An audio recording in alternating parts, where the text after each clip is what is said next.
दोस्तों, तो सबसे पहले शुरू करते हैं इरेडा के बारे में। तो हम सब ने देखा कि हमने अप्रोक्सीमेटली 3% का जंप देखा इरेडा में, ठीक है। तो उसके पीछे का कारण समझते हैं। तो उसके पीछे का कारण है कि उन्होंने मतलब हम अब सभी जानते हैं कि अभी जस्ट जून 30 ख़त्म हुआ है। मतलब कि क्या ख़त्म हुआ है? क्वार्टर वन अभी जस्ट ख़त्म हुआ है। तो उससे पहले पब्लिक डोमेन में उनके मैनेजमेंट टीम और वो सब सब अपनी इंफॉर्मेशन मतलब कि अपने नंबर्स शो करते हैं, ठीक है। तो क्या देखा हमने? हमने देखा कि डिस्पर्समेंट में देखा कि 31% का हाइक देखा हमने। ईयर ऑन ईयर बेसिस का बात कर रहे हैं, ठीक है हम, not quarter on quarter basis का। तो ईयर ऑन ईयर में 31% का जंप देखा। और उसके पीछे का दूसरा कार मतलब दूसरा और दूसरी अच्छी बात है कि लोन की जो आउटस्टैंडिंग है वो अप्रोक्सीमेटली वो लोग ले जाएंगे 80,000। मतलब कि ये क्वार्टर ख़त्म होते होते वो ले जाएंगे उतने तक। और जो आउटस्टैंडिंग अमाउंट है, ठीक है, जो आउटस्टैंडिंग अमाउंट रहती है वो है मतलब कि जो बात की कि वो 80 तक ले जाएंगे, तो वो कितने परसेंट? तो कि 25% का हमने ग्रोथ देखा आउटस्टैंडिंग अमाउंट में, ठीक है। तो मतलब वो ये बात कर रहे हैं ईयर ऑन ईयर। तो ईयर ऑन ईयर इसके पहले था 63,207, ये रहा, हम देख सकते हैं। और अभी अभी अभी की वो बात कर रहे हैं कि अप्रोक्सीमेटली वो लोग 80,000 का आउटस्टैंडिंग मतलब कि वो डिस्पर्समेंट लोन इतनी बड़ी अमाउंट में करेंगे, ठीक है। और इरेडा करती क्या है? तो इरेडा मतलब लोन अप्रूव करती है, ठीक है। तो किसके बारे में? तो कि रिन्यूएबल एनर्जी के बारे में, रिन्यूएबल एनर्जी विच मीन्स मतलब और लार्ज मतलब ये इतनी बड़ी कंपनी है और इनके लिए 31% वो बहुत टफ रहता है। तो मैं बोल सकता हूँ कि ये बहुत ही बड़े अच्छे नंबर्स है इरेडा के लिए। ये चलो नंबर्स को थोड़ा हम और विस्तार में देख लेते हैं। तो हमने देखा कि 29% का ग्रोथ है, विच मीन्स अभी कितना मतलब अभी जो है वो लोन सैंक्शंस हुए हैं 11,740 करोड़ के लोन्स अभी सैंक्शन हुए हैं। और पिछले साल वो था 9,136, ठीक है। जैसा कि हमने बोला 29% का ग्रोथ देखा हमने उसमें। और जो लोन डिस्बर्समेंट है उसमें हमने ग्रोथ देखा 31% का। कि जो कितना जो 31% का ग्रोथ है वो हमने देखा कि वो है 6,981। इतना ज़्यादा मतलब इतना बेहतरीन देख रहे हो आप कि मतलब ये फ्यूचर ओरिएंटेड, हम बोल सकते हैं कि ये सब फ्यूचर ओरिएंटेड सब बिजनेस है। तो मतलब कि इसमें निवेश करना मतलब बेनिफिशियल रहता है अकॉर्डिंग टू मी। मतलब मैं कोई नहीं होता हूँ आपका, मैं नहीं कोई फाइनेंशियल एडवाइज़र हूँ, बट मैं ये मेरी राय बता रहा हूँ आपको, ठीक है। और जैसा मैंने आपको बोला कि अभी जस्ट वो लोग मतलब उनका मैनेजमेंट बोल रहा है कि हम क्वार्टर 1 में अप्रोक्सीमेटली 80,000 का बिजनेस करने वाला है, ठीक है। तो वो है 27% का ग्रोथ ईयर ऑन ईयर। मतलब कि अभी जब अभी हम देख सकते हैं कि इरेडा में सिर्फ 3% का मतलब अप्रोक्सीमेटली 3% का हमने जंप देखा था, पर वो अभी जस्ट होके मतलब वो फिर कंसोलिडेट स्टेट में जाके फिर 0.15% ही ग्रोथ देखा था हमने 1 जून को, ठीक है। सॉरी, लास्ट डे 30 जून को, 30 जून को। मतलब अगर मैं अपने राय में आपको बोलूँ तो मैं बोल सकता हूँ कि हमें मतलब बढ़िया से बढ़िया कंपनी में निवेश करना चाहिए। और ये इरेडा मतलब मेरे अकॉर्डिंग टू मी बहुत ही अच्छी कंपनी है। और लार्ज कैप में मतलब 29-31% का ग्रोथ ईयर ऑन ईयर। और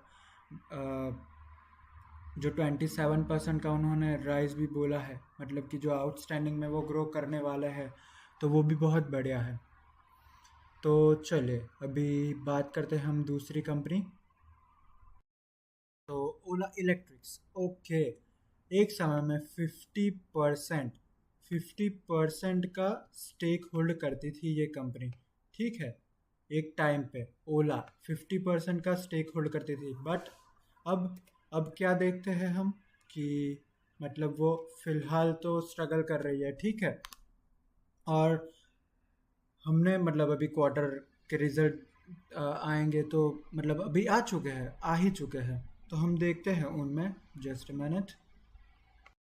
हाँ, हम देख सकते हैं कि अभी अभी फिलहाल तो टीवीएस और बजाज दोनों के बीच में कंपटीशन चल रही है। देख सकते हैं कि 24% का मार्केट का एक्वायर किया हुआ है टीवीएस ने, और बजाज ने किया हुआ है 20% का। और एक टाइम था कि ओला होल्ड करती थी 50%, मतलब कि वो मार्केट लीडर थी एक टाइम पे, ठीक है। तो इससे हमें क्या सीख मिलती है? तो इससे हमें मतलब हमें सीख मिलती है कि हमें कितना एक्टिव रहना पड़ता है शेयर मार्केट में। मतलब ऐसा नहीं है कि अगर आपने सिर्फ ओला इलेक्ट्रिक में अपने पैसे डाल दिए तो इन फ्यूचर मतलब वो अ, दुगने दुगने हो जाएंगे, ऐसा नहीं है। हमें उनकी पैरल कंपनीज को भी ऑलवेज ऑलवेज अपने रडार में रखना रहता है। जैसे कि ये एकदम एप्ट एग्जांपल है हमारे लिए कि हम देख सकते हैं कि एक टाइम पे ओला थी, तो ओला 50% शेयर मार्केट होल्ड कर रही थी, पर अब क्या देख रहे हैं हम कि नहीं, उनका एग्जीक्यूशन मतलब कि वही जो बीच में मतलब कस्टमर को इश्यूज आ रहे थे वो सब। और वही कोई भी कंपनी में अगर हम निवेश करते हैं दोस्तों, तो पहले हमें वो पूरे सेक्टर को देखना रहता है, नहीं कि वही अकेली कंपनी को। तो ओला इलेक्ट्रिक्स देख सकते हैं हम अभी सिर्फ और सिर्फ 20%, और इसमें भी वो स्ट्रगल कर रहे हैं, ठीक है। ऐसा नहीं है कि वो इजीली अपना रेवेन्यू जनरेट कर पा रहे हैं। रेवेन्यू तो वो कोई भी कंपनी कर लेगी जनरेट, बट मेन क्या है दोस्तों? प्रॉफिट। सो अभी भी ओला, तो अभी उन्होंने 20% ही जस्ट अपना अपने जो ई व्हीकल्स है वो उनके 20% ही बिकते हैं। और अभी अभी मार्केट को लीड कर रहा है बजाज एंड टीवीएस, और उनके दोनों के बीच में हमको कंपटीशन देखने को मिले हैं। और अगर आप प्रैक्टिकली बात सोचो, तो अगर किसी कंपनी में आपने निवेश किया है, ठीक है, और वो अच्छा परफॉर्मेंस नहीं कर रही, तो दोस्तों आप क्या करोगे? सिंपली उसमें से निकल जाओगे। तो वही मतलब शेयर मार्केट में एंट्री इम्पोर्टेंट है उतना ही एग्जिट भी इम्पोर्टेंट है। विच मीन्स आपको ऑलवेज देखना रहता है कि उनके साथ की कंपनियां, मतलब कि जो बजाज है, टीवीएस है, एक टाइम पे जब भी ओला ने स्टार्ट किया था, ठीक है, जब भी ओला इलेक्ट्रिक्स ने स्टार्ट किया था, तभी वो लोग ने स्टार्ट भी नहीं किया था। इसी वजह से ये 50% एक्वायर कर लिया था। बट अभी हम देख सकते हैं कि अभी का सिनारियो बिल्कुल चेंज हो चुका है दोस्तों। तो वही वही बोलूँगा कि ऑलवेज अगर आप शेयर मार्केट में हो, तो ना कि सिर्फ एक कंपनी, उसके साथ वाली कंपनीज को भी ऑलवेज स्टडी करनी चाहिए। ओके, सो चलिए अभी हम दूसरे शेयर के बारे में और इन्फॉर्मेशन जानेंगे। तो चलिए दोस्तों अभी नेक्स्ट है टाटा मोटर्स। तो हाँ, चलिए तो देखते हैं Tata Motors registered total sales of 2,10,451 units. Okay, चलिए तो फिर उसके देखते हैं हम। Okay, quarter year on year units है 885,666 यूनिट उन्होंने सेल किया है।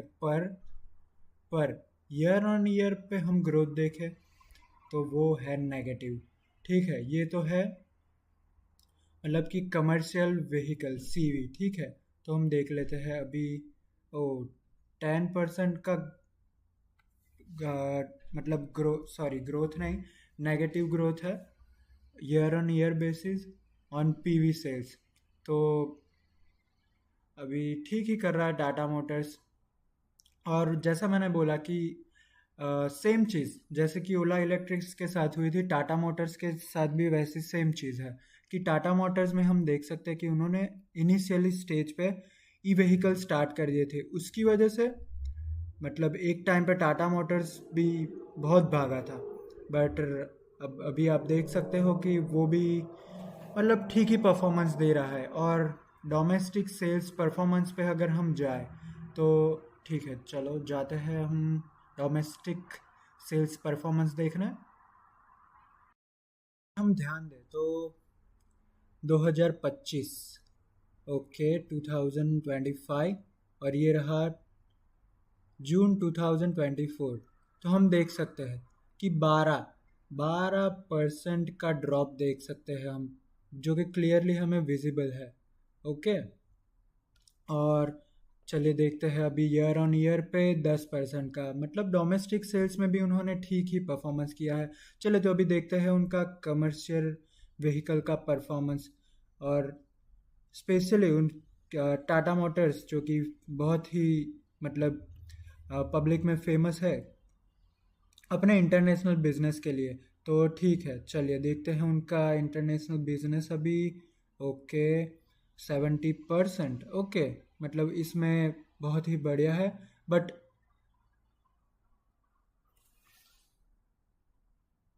अभी हम गौर कर लेते हैं पैसेंजर व्हीकल्स पे, ठीक है।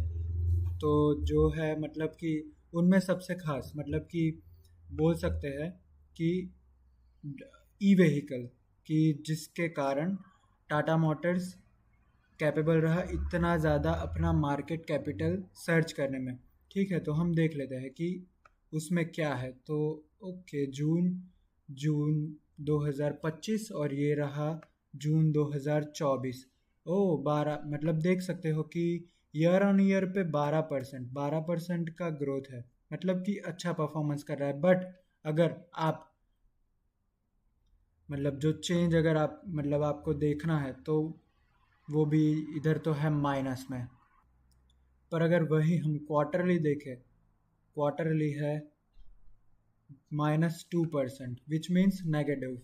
इधर भी हम देख सकते हैं कि अभी टाटा मोटर्स स्ट्रगल कर रहा है। ठीक है, तो चलिए अभी दोस्तों दूसरी अपडेट पे फोकस करते हैं हम। तो डोमेस्टिक सेल्स परफॉर्मेंस, ओके, तो उनका जून 2025 की है 65,019 सेल्स। और पिछले साल पिछले साल जून में उन्होंने की थी 12%। अब देख सकते हो इधर भी 12% की गिरावट देख सकते हो आप ईयर ऑन ईयर बेसिस पे। मतलब कि पिछले साल उन्होंने पिछले साल के मुकाबले उन्होंने 12%, मतलब कि अगर अभी उन्होंने 100 गाड़ियाँ बेची है, ठीक है, उन्होंने 100 गाड़ियाँ बेची है, तो उसमें अभी मतलब उस टाइम पे उन्होंने 100 गाड़ियाँ बेची थी, तो अभी उन्होंने 12 उसमें से कम बेची है। और ईयर ऑन ईयर बेसिस पे भी देख सकते हो आप कि हाँ, मतलब माइनस का ही निशान देख सकते हो आप। अभी चलिए हम देखते हैं कॉमर्शियल व्हीकल में। तो उनका भी अब ये रहा अभी का, और ये रहा पिछले साल का। तो कुल मिला के 5% की गिरावट आप देख सकते हो। तो हाँ, बोल रहे हैं अभी वो ठीक ही कर रहे हैं, मतलब बोल सकते हैं हम। मतलब जिधर भी देखो अभी उधर तो मतलब आपको नेगेटिव ही ग्रोथ दिखेगी। तो हाँ, मतलब कि अभी थोड़ा बहुत वो स्ट्रगल कर रहा है। एक टाइम पे वो भी जब अपने पीक पे था तो मार्केट मार्केट में मतलब अपना डोमिनेंस दिखा रहा था वो टाइम पे टाटा मोटर्स। कुछ कंपनियों की बात चल ही रही है, तो चलो अभी बात कर लेते हैं एशियन पेंट्स के बारे में। ठीक है, तो ये कंपनी अभी अभी करंटली बिरला बिरला ने अभी जस्ट उन पे ये एलिगेशन लगाए थे थोड़े टाइम पहले कि वो मतलब अभी वो मार्केट किंग है, तो वो अभी दूसरे प्लेयर्स को आगे बढ़ने नहीं दे रहे, और वो इस चीज़ का एडवांटेज ले रहे हैं। ठीक है, तो एशियन पेंट्स के बारे में हमें जैसा कि मालूम है कि अभी वो पेंट कंपनी में किंग है, मतलब कि वही अभी डोमिनेट कर रहे हैं, ठीक है, पूरी पेंट इंडस्ट्री को।